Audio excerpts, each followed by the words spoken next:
Hello foodies, నేను ఈరోజు మీకు చూపించే రెసిపీ దమ్ ఆలు.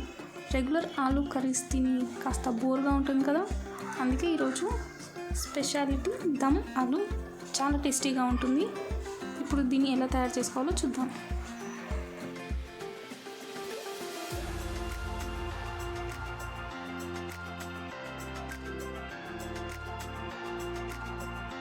నేను ఈ రెసిపీ కోసం బేబీ పొటాటోస్ యూజ్ చేశాను. మీరు కావాలంటే పెద్ద ఆలుగడ్డ కూడా యూజ్ చేయొచ్చు, కానీ దాన్ని 4 పీసెస్గా కట్ చేయండి.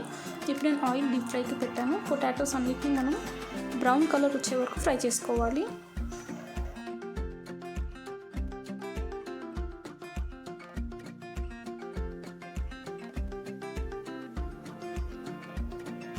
పొటాటోస్ కంప్లీట్గా బాగా ఫ్రై అయ్యాయి. ఇప్పుడు మనం దీన్ని టిష్యూ పేపర్లో వేసుకుందాం. ఎక్సెస్ ఆయిల్ అంతా తీసేసుకుంటుంది టిష్యూ పేపర్.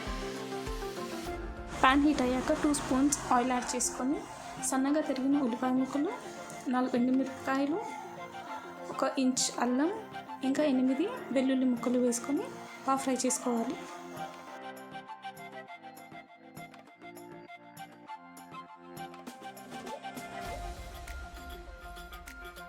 ఆనియన్స్ కాస్త ఫ్రై అయ్యాక మనం 1 కప్ టమాటో ముక్కల్ని యాడ్ చేసుకోవాలి. నేను ఇక్కడ 2 టమాటోస్ని తీసుకున్నాను. ఇప్పుడు దీన్ని మనం 2 మినిట్స్ వరకు ఫ్రై చేద్దాం. టమాటో కాస్త ఫ్రై అయ్యాక మనం దీంట్లో కాజు యాడ్ చేయాలి. ఇంకా 10 పీసెస్ తీసుకున్నాను.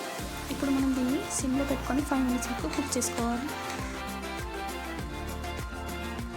మిక్స్చర్ అంతా బాగా కుక్ అయిపోయింది. ఇప్పుడు స్టవ్ ఆఫ్ చేసుకొని ఇది చల్లారాక దీన్ని ఫైన్ పేస్ట్గా గ్రైండ్ చేసుకోవాలి. అదే ప్యాన్లో 3 స్పూన్స్ ఆయిల్ యాడ్ చేసుకొని గరం మసాలా యాడ్ చేయాలి.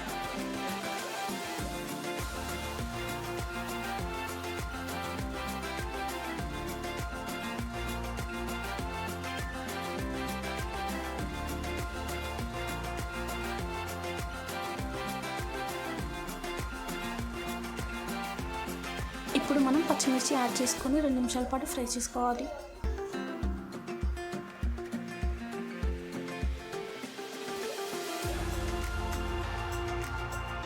ఇప్పుడు దీంట్లో గ్రైండ్ చేసుకున్న పేస్ట్ యాడ్ చేసుకొని 1/2 స్పూన్ పసుపు, 2.5 స్పూన్ కారపొడి, ఉప్పు తగినంత, ధనియాల పొడి 1/2 స్పూన్ వేసుకొని ఒక 3-4 మినిట్స్ వరకు మనం మీడియం ఫ్లేమ్లో దీన్ని బాగా ఫ్రై చేసుకోవాలి.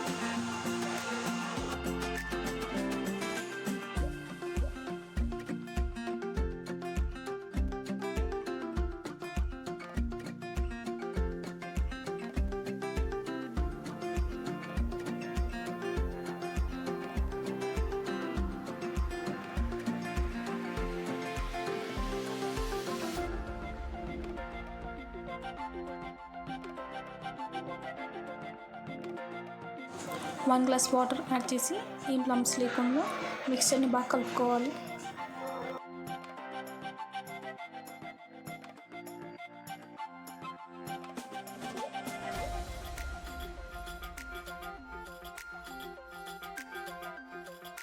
ఫ్రై చేసిన బేబీ పొటాటోస్ని యాడ్ చేసి ఒక 5 మినిట్స్ వరకు మనం లో ఫ్లేమ్లో పెట్టుకొని బాగా కుక్ చేసుకోవాలి.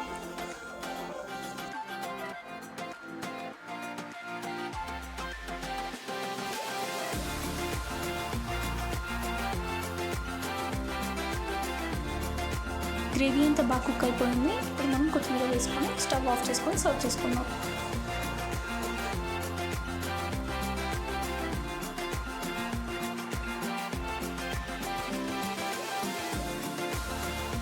స్పైసీ దమ్ ఆలు రెడీ.